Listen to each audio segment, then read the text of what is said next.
नमस्कार। मैं doctor Alpana Pareek, associate professor political science, government college Jaipur. बच्चों, हम कल अमेरिका के कांग्रेस के बारे में पढ़ रहे थे, अमेरिकन पार्लियामेंट के बारे में पढ़ रहे थे। उसमें मैंने आपको कांग्रेस के बारे में बताया था कि कांग्रेस के दो सदन हैं, एक प्रतिनिधि सभा और एक सीनेट। विश्व का सर्वाधिक शक्तिशाली द्वितीय सदन सीनेट है। कल हमने कांग्रेस के कार्यों के बारे में पढ़ा था। आज हम कांग्रेस के दोनों सदन सीनेट और प्रतिनिधि सभा के बारे में पढ़ेंगे। देखिए बच्चों, सीनेट जो है वो अमेरिका का द्वितीय सदन है। भारत का जो संसद है उसका द्वितीय सदन है राज्यसभा। ब्रिटेन का जो पार्लियामेंट है उसका द्वितीय सदन है हाउस ऑफ लॉर्ड्स। अमेरिका का जो द्वितीय सदन है वो है सीनेट। यदि हम इनका एक तुलनात्मक अध्ययन करें तो विश्व में सर्वाधिक कमज़ोर द्वितीय सदन है ब्रिटेन का हाउस ऑफ लॉर्ड्स। सबसे शक्तिशाली द्वितीय सदन है तो वो है अमेरिका का सीनेट। भारतीय राज्यसभा की स्थिति मिश्रित है। राज्यसभा जो है वो लोकसभा की तुलना में काफ़ी कमज़ोर है, लेकिन इतनी भी कमज़ोर नहीं है जितना कि ब्रिटेन का हाउस ऑफ लॉर्ड्स, या इतनी भी शक्तिशाली नहीं है जितनी कि अमेरिका की सीनेट। आज हम अमेरिका की सीनेट के बारे में पढ़ेंगे। अमेरिकी कांग्रेस के द्वितीय सदन सीनेट में सभी इकाइयों को समान प्रतिनिधित्व दिया जाता है। हमारे यहाँ पर भारत की यदि हम बात करें तो राज्यसभा में जो राज्यों का प्रतिनिधित्व है वो राज्यों के क्षेत्रफल के आधार पर दिया जाता है। अमेरिका में जो है वो राज्य चाहे छोटा हो या बड़ा हो, सभी राज्यों से 2 प्रतिनिधि सीनेट में भेजे जाते हैं और इस प्रकार सीनेट की सदस्य संख्या 100 है। सीनेट में प्राप्त इस प्रतिनिधित्व से किसी भी राज्य को उसकी इच्छा से वंचित नहीं किया जा सकता। संविधान में अनुच्छेद 5 में ये स्पष्ट रूप से कहा गया है कि किसी भी राज्य को उसकी सहमति के बिना सीनेट में प्रतिनिधित्व की समानता से वंचित नहीं किया जा सकता। प्रारंभ में जब 13 राज्यों से मिलकर अमेरिकी संघ का निर्माण हुआ था, उस समय सीनेट की सदस्य संख्या 26 थी, क्योंकि अभी भी मैंने आपको बताया है कि सीनेट में प्रत्येक राज्य से, चाहे राज्य बड़ा हो चाहे छोटा हो, 2 प्रतिनिधि भेजे जाते हैं। परंतु अब अमेरिकी संघ में 50 राज्य हैं तो सीनेट की सदस्य संख्या 100 है। सदस्य सीनेटर बनने के लिए क्या योग्यता होनी चाहिए?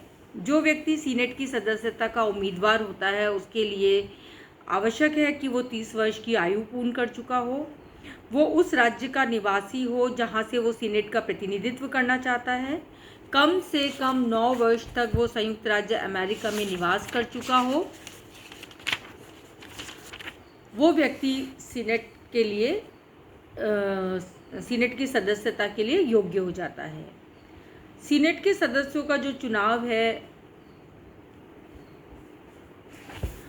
उसकी अपनी एक प्रणाली अमेरिका ने अपनाई है। प्रारंभ में सीनेट के सदस्यों के निर्वाचन हेतु अप्रत्यक्ष निर्वाचन की व्यवस्था को अपनाया गया था और ये व्यवस्था की गई थी कि राज्यों के विधानमंडल सीनेट के निर्वाचित सदस्यों को निर्वाचित करके भेजेंगे। किंतु बाद में इस व्यवस्था में कई दोष आ गए और कुछ राज्यों की विधान सभाओं में सदस्यों के झगड़े और मतभेद होने लगे, तो सीनेट के सदस्यों के चुनाव के लिए काफ़ी दिक्कतें आने लगी और कई राज्यों से सीनेट के पद खाली रहने लगे।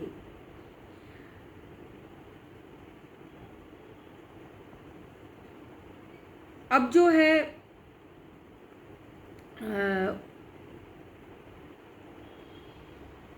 1901 में देखिए डलावा राज्य जो है अमेरिका में, वहाँ से कोई भी प्रतिनिधित्व सीनेट के लिए निर्वाचित नहीं हो पाया।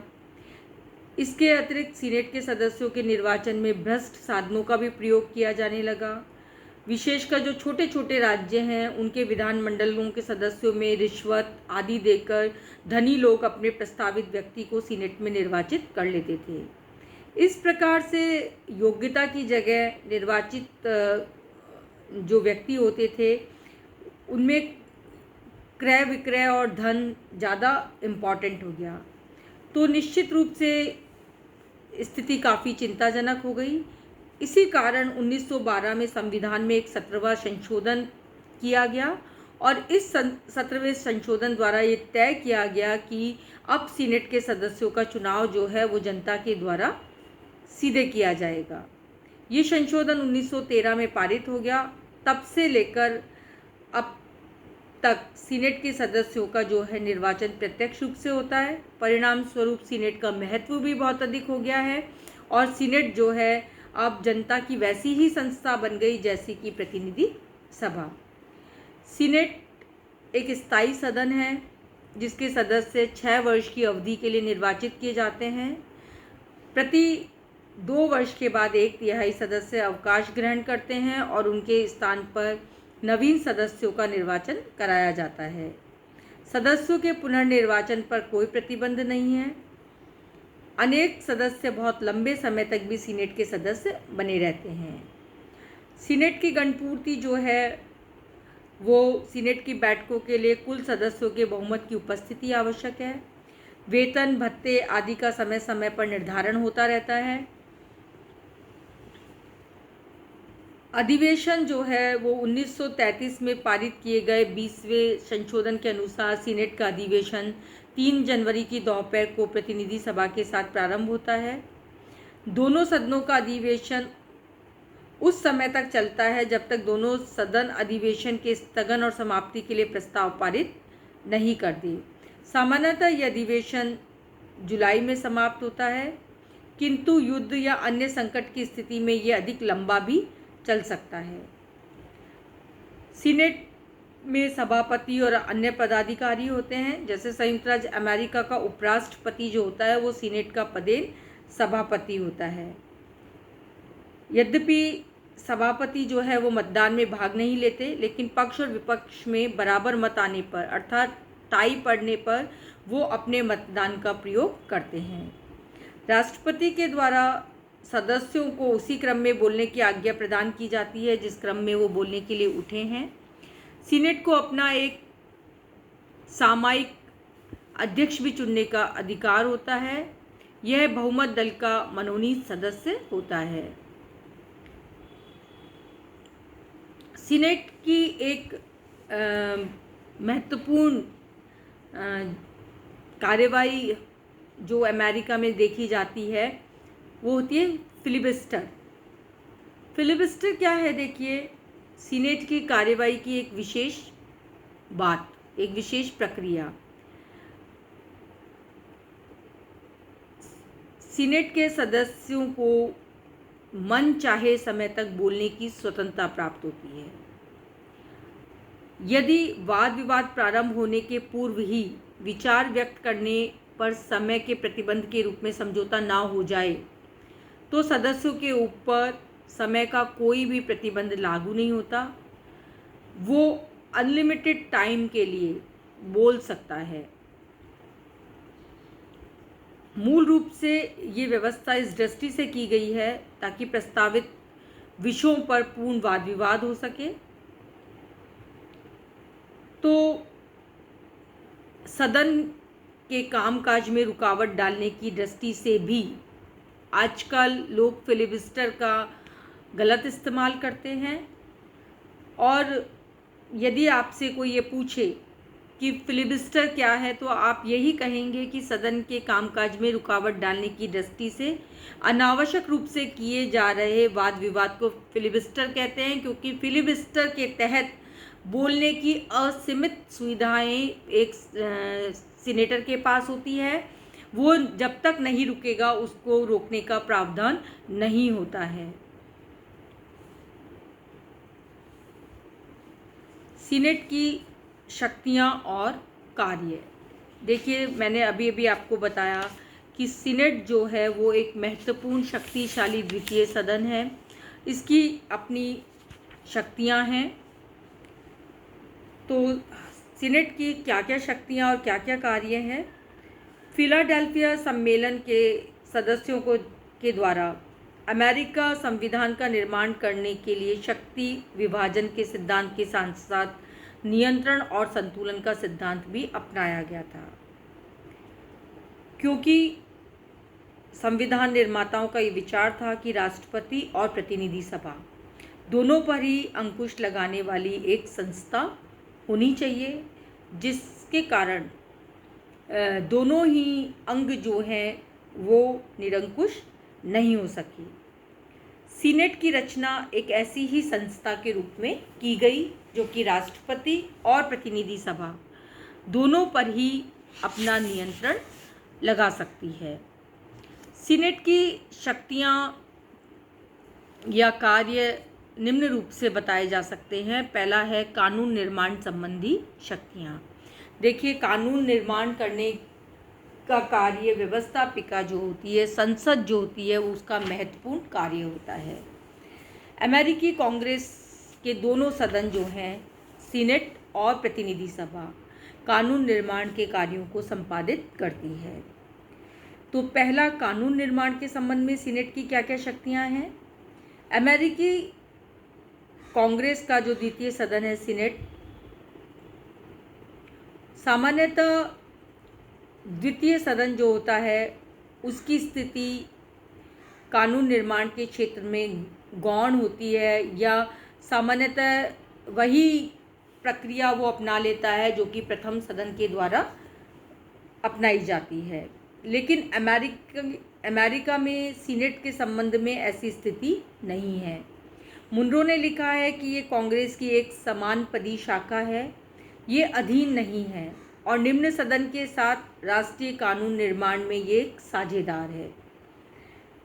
सीनेट की कानून निर्माण संबंधी शक्तियों का विवेचन साधारण विधेयकों, संवैधानिक विधेयकों और वित्त विधेयकों के संबंध में पृथक पृथक किया जा सकता है। साधारण विधेयकों के संबंध में सीनेट को प्रतिनिधि सभा के बिल्कुल समान शक्तियां प्राप्त है। साधारण विधेयक दोनों में से किसी भी सदन में प्रस्तावित किए जा सकते हैं और वो तब तक पारित नहीं माने जाते जब तक कि दोनों सदन उन्हें स्वीकार नहीं कर ले। संवैधानिक विषयों के संबंध में भी दोनों की शक्तियां लगभग समान हैं। संविधान में संशोधन विधेयक दोनों में से किसी भी सदन में प्रस्तावित किए जा सकते हैं और ऐसा प्रत्येक विधेयक पारित समझे जाने के लिए आवश्यक है कि दोनों सदन अपने 2/3 बहुमत से उन्हें पारित कर दें। वित्त विधेयकों के संबंध में संविधान में प्रतिनिधि सभा को कुछ ज़्यादा शक्तियां प्राप्त हैं। संविधान के अनुसार वित्तीय विधेयकों का सूत्रपात प्रतिनिधि सभा में ही हो सकता है, सीनेट में नहीं। किंतु संविधान में ये भी कहा गया है कि सीनेट जो है वो वित्तीय विधेयकों में भी अन्य विधेयकों की भांति संशोधन कर सकती है या उन्हें अस्वीकार कर सकती है। वित्त विधेयक तभी पारित माना जाएगा जबकि कांग्रेस के दोनों सदन उससे स्वीकृति प्रदान कर दे। इस प्रकार से वित्त विधेयक के संबंध में यद्यपि सीनेट की शक्ति जो है वो कम ज़रूर है, लेकिन सैद्धांतिक रूप से ही कम है। व्यवहार में सीनेट की शक्ति ज़्यादा कमज़ोर प्रतीत नहीं होती है। दूसरी है कार्यपालिका शक्तियाँ। सीनेट को न केवल व्यवस्थापन वरन प्रशासनिक क्षेत्र में भी महत्वपूर्ण शक्तियाँ प्राप्त हैं। कार्यपालिका क्षेत्र में उसकी शक्तियाँ प्रतिनिधि सभा की तुलना में निश्चित रूप से ज़्यादा अधिक हैं। कार्यपालिका क्षेत्र में सीनेट की 3 प्रमुख शक्तियाँ हैं। पहली है नियुक्ति संबंधी। कार्यपालिका क्षेत्र में उसकी प्रथम शक्ति नियुक्तियों के पुष्टिकरण से संबंधित है। राष्ट्रपति के द्वारा जो भी नियुक्तियां की जाती हैं वो तभी वैध मानी जाती है जब सीनेट अपने साधारण बहुमत से उन्हें स्वीकृत कर दे। राष्ट्रपति के द्वारा 2 प्रकार की नियुक्तियां की जाती है। पहली नियुक्तियां वो जो कि सारे राष्ट्र से संबंधित होती हैं, जैसे राजदूत, मंत्रिमंडल के सदस्य, सर्वोच्च न्यायालय के न्यायाधीश, उच्च सैनिक अधिकारी आदि। दूसरे प्रकार की नियुक्तियां उन संघीय अधिकारियों की होती है जो किसी राज्य में की जाती है, जैसे संघीय जिला न्यायाधीश, पोस्टमास्टर्स के कुछ वर्ग, जिला न्यायवादी, मार्शल्स इत्यादि। पहली प्रकार की नियुक्ति सामान्यतः सीनेट के द्वारा इस आशा से स्वीकार कर ली जाती है कि राष्ट्रपति दूसरी श्रेणी की नियुक्तियों में उससे परामर्श करे। वर्तमान समय में अमेरिका में एक सीनेटोरियल कर्टसी यानी सीनेटीय शिष्टाचार का नियम प्रचलित है, जिसका तात्पर्य यह है कि शिष्टाचारवश राष्ट्रपति जिस राज्य में नियुक्तियां करे उस राज्य के वरिष्ठ सीनेटर से परामर्श करे। यदि सीनेटर उसके दल से संबंधित नहीं है तो उसके द्वारा कनिष्ठ सीनेटर से परामर्श किया जाए। दोनों ही सीनेटर राष्ट्रपति के दल से संबंधित यदि नहीं होते तो सीनेटर से राष्ट्रपति परामर्श करने के लिए बाध्य नहीं होता, परंतु व्यवहार में राष्ट्रपति उस राज्य के सीनेटर से परामर्श कर लेता है। जब जब राष्ट्रपति सीनेटेरियल कर्टसी यानी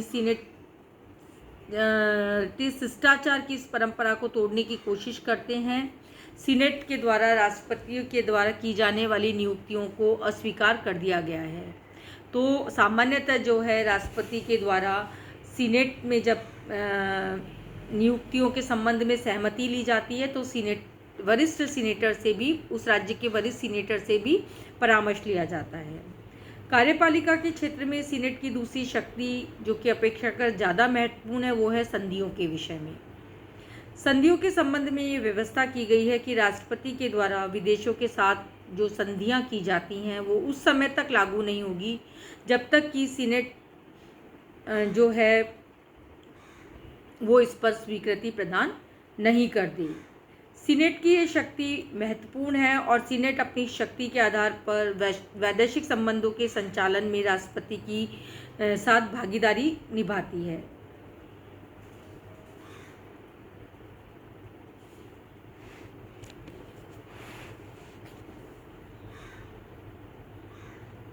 सीनेट के द्वारा देखिए कई बार जो है ये संधियां स्वीकार कर ली जाती है, कई बार अस्वीकार कर दी जाती है और कई बार उसमें संशोधन कर दिया जाता है। सीनेट के द्वारा वर्सराय संधि की अस्वीकृति तो बहुत प्रसिद्ध है।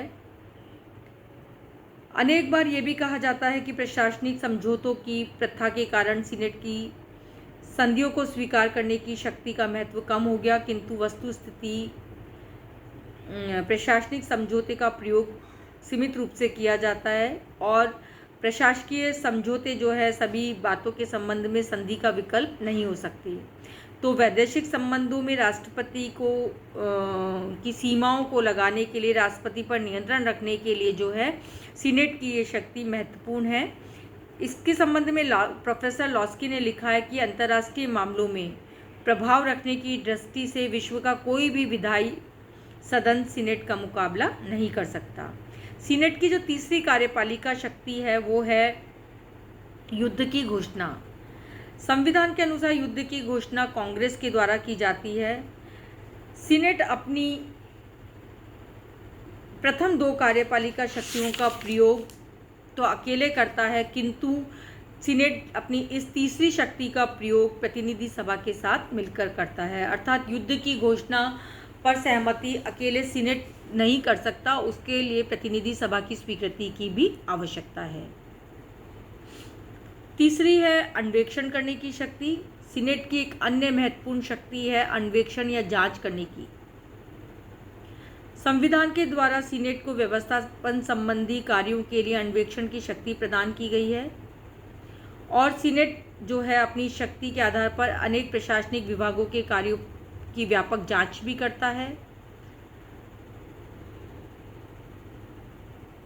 सीनेट द्वारा किए गए अन्वेषण से राष्ट्रपति हॉर्डिंग्स के कार्यकाल में तेल षड्यंत्र प्रकाश में आया। परिणाम स्वरूप उन्हें अपने मंत्रियों के साथ त्यागपत्र दे देना पड़ा। इसी तरीके से आर्थिक संकट जब 1929-30 में हुआ तो वॉल स्ट्रीट के मामले में अपनाए गए भ्रष्ट तरीके भी सीनेट के अन्वेषण के जांच के परिणाम स्वरूप सामने आए। वॉरगेट कांड के तथ्यों को प्रकाश में लाने के लिए भी सीनेट जेम्स इरविन की अध्यक्षता में सीनेट की न्यायिक जांच समिति ने जांच का कार्य किया। वस्तुतः सीनेट के द्वारा जो जांच संबंधी कार्य किए जाते हैं ये महत्वपूर्ण है और सीनेट के द्वारा इस अपनी शक्ति का एक दूषित पक्ष ये है कि सीनेट इसका कई बार अपने लाभ के लिए दुरुपयोग भी कर लेती है। चौथी जो सीनेट की शक्ति है वो है न्यायिक शक्ति। सीनेट को जो है वो न्यायिक शक्तियाँ भी प्राप्त हैं, जिनमें सबसे प्रमुख न्यायिक शक्ति है महाभियोग की जांच का अधिकार।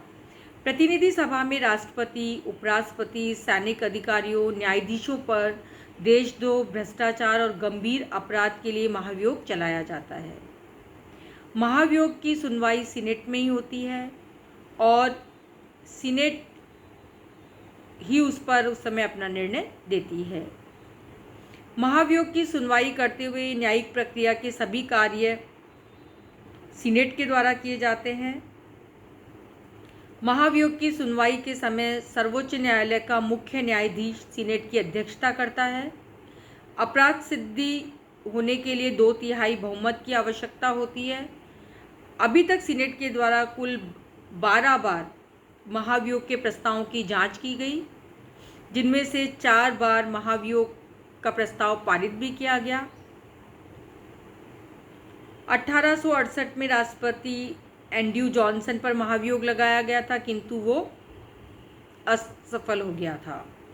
इसके अतिरिक्त सीनेट की कुछ अन्य शक्तियां भी हैं, जैसे राष्ट्रपति और उपराष्ट्रपति के निर्वाचन के लिए किए गए मतदान की गणना करती है और निर्वाचन परिणाम की घोषणा करती है। विशेष दशाओं में वो उपराष्ट्रपति का निर्वाचन भी करती है। यदि उपराष्ट्रपति पद के लिए उम्मीदवार व्यक्ति को पूर्ण बहुमत प्राप्त ना हो तो सीनेट में सर्वाधिक मत प्राप्त करने वाले प्रथम 2 उम्मीदवारों में से वो किसी एक को उपराष्ट्रपति पद पर चयन कर सकती है।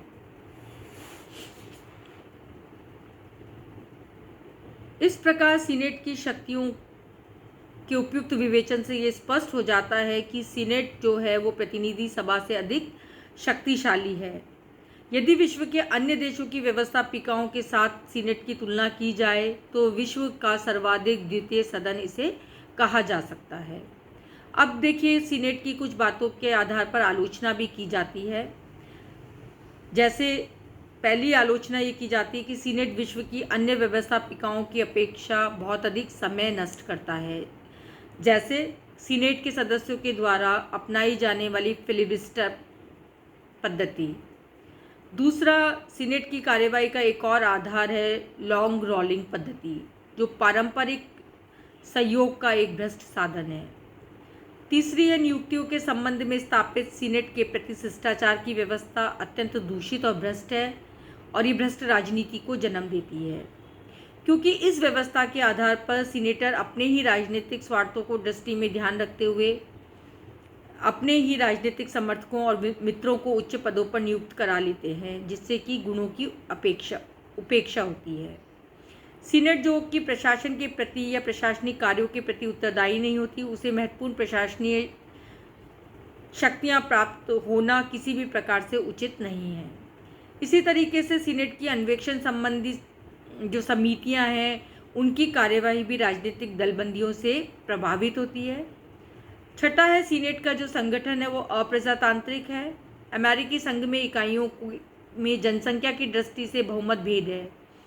सीनेट में सभी इकाइयों को समान प्रतिनिधित्व दिया जाता है, चाहे कम जनसंख्या वाला देश हो चाहे ज़्यादा जनसंख्या वाला देश। तो जनसंख्या के 5वें से भी कम हिस्से का प्रतिनिधित्व कई राज्य नहीं करते। सीनेट के सदस्य समाज में अत्यंत कुलीन वर्ग से आते हैं, इसलिए उनके द्वारा जनसाधारण के हितों की उपेक्षा करना एक आम बात है। सीनेट की इस आधार पर भी आलोचना की जाती है कि जो सीनेट्रियल अहंकार है उससे वशीभूत होकर वो कई बार राष्ट्रपति के कार्यों में अनावश्यक विरोध करते हैं, राष्ट्रपति को नीचा दिखाने की कई बार कोशिश करते हैं। कभी कभी राष्ट्रीय संकट की स्थिति में भी सीनेट की यही प्रवृत्ति बनी रहती है, जिससे कि राष्ट्रीय हितों की अनदेखी होती है। अब देखिए, सीनेट की जो महत्वपूर्ण शक्ति है उसके भी कई कारण हैं, जिन्हें कि मैं आपके आगे वाले वीडियो में बताऊंगी। धन्यवाद बच्चों।